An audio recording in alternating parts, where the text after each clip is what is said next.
Was it too dangerous for people to live here? Or was the geography itself the main obstacle? If Florida's coasts could grow and attract millions, why didn't the coasts of the Carolinas and Georgia develop the same way? Or was it simply due to economic conditions that people avoided living here? What you're looking at right now is a population density map of the United States. And if you look closely, you'll notice something unusual. The places where people live aren't as spread out or as diverse as we might expect. On the Northeast coast, cities like New York, Boston, and Philadelphia are home to millions. A similar story can be seen in the South, along Florida's coastline in cities like Miami, Tampa, and Jacksonville. But the same cannot be said for the coasts of Georgia, South Carolina, and North Carolina. If you take another careful look at the map, you'll see that these areas are almost completely empty. Along a long stretch of the Atlantic coastline, it looks as if people never settled there at all, silent and abandoned. Was it too dangerous for people to live here? Or was the geography itself the main obstacle? If Florida's coasts could grow and attract millions, why didn't the coasts of the Carolinas and Georgia develop the same way? Or was it simply due to economic conditions that people avoided living here? In this video, we'll dive into these questions and uncover the reasons behind this mysterious population gap in the American Southeast. Let's examine why the southeastern coast of the United States is sparsely populated from a geographical perspective. As we travel from the Appalachian Mountains in the east of America towards the Atlantic coast, we encounter three distinct regions: mountains, rolling hills, and then plains, and the Atlantic coastal plain. There is an invisible boundary where these regions meet. This boundary is called the fall line. There is no line defining this boundary. At this boundary, rivers suddenly lose elevation and turn into small waterfalls, even cascades. This is why cities along the fall line have become the heart of trade and industry. The reason is that river transportation ends here, and energy is generated from the resulting waterfalls. Cities such as Washington, D.C., Richmond, Raleigh, Augusta, and Columbia were built on the fall line. They were established close to the coast but far from swamps and diseases, and at the very center of trade routes. This explains why the southeastern United States was geographically empty.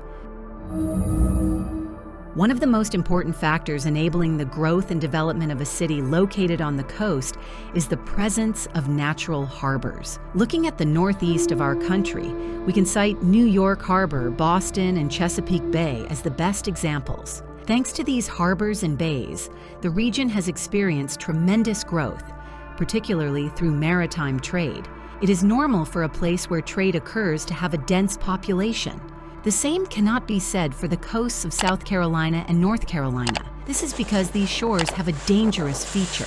We call this danger the Outer Banks. Invisible sandbanks hidden in shallow waters, currents that change direction suddenly, and severe storms coming from the Atlantic further increase this danger.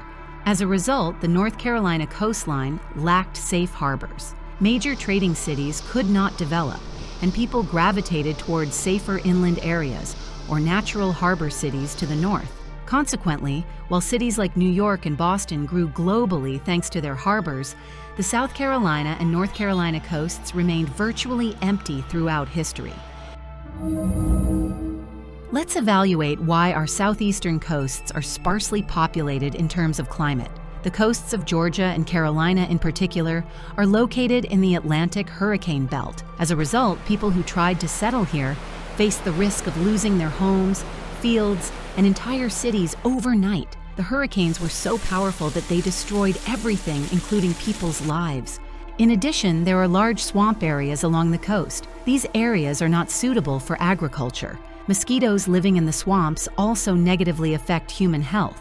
So much so that a major malaria epidemic occurred in the 18th century, and many people lost their lives. From a climate perspective, major hurricanes destroyed homes, while mosquitoes negatively affected human health.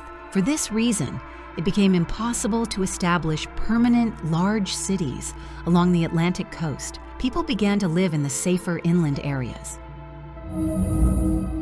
Let's evaluate why our southeastern coastlines have a low population in terms of transportation, one of the most important criteria for development. In the 19th century, transportation was the most important factor enabling our country's development and growth.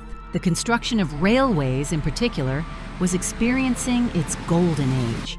Atlanta, the capital of the state of Georgia, was the intersection point of these railways. Thanks to this, Atlanta quickly became a center for trade and logistics. As trade developed, people began to live here more because of job opportunities. From the 20th century onwards, the construction of highways began to increase. Atlanta was again the intersection point of these highways. In addition, the construction of Hartsfield-Jackson Airport in Atlanta also contributed greatly to the development of the city. As a result, Atlanta became the intersection point of transportation routes. Atlanta began to grow in every aspect and became a center of attraction. Consequently, people's preference for living in Atlanta led to a lower population in coastal areas. A question comes to mind. If the Georgia and Carolina coasts are so dangerous and uninhabitable, why are there developed cities with high population densities like Miami, Tampa, or Jacksonville on the Florida coast? What makes Florida different from the Georgia and Carolina coasts? Historically, settlements along the Florida coast are newer than those in Georgia and Carolina. As a result, they were not affected by malaria. Additionally, many of the swamps along the Florida coast were covered in salt water. This environment was not suitable for mosquitoes. Therefore, the Florida coast was more suitable for living from a health perspective.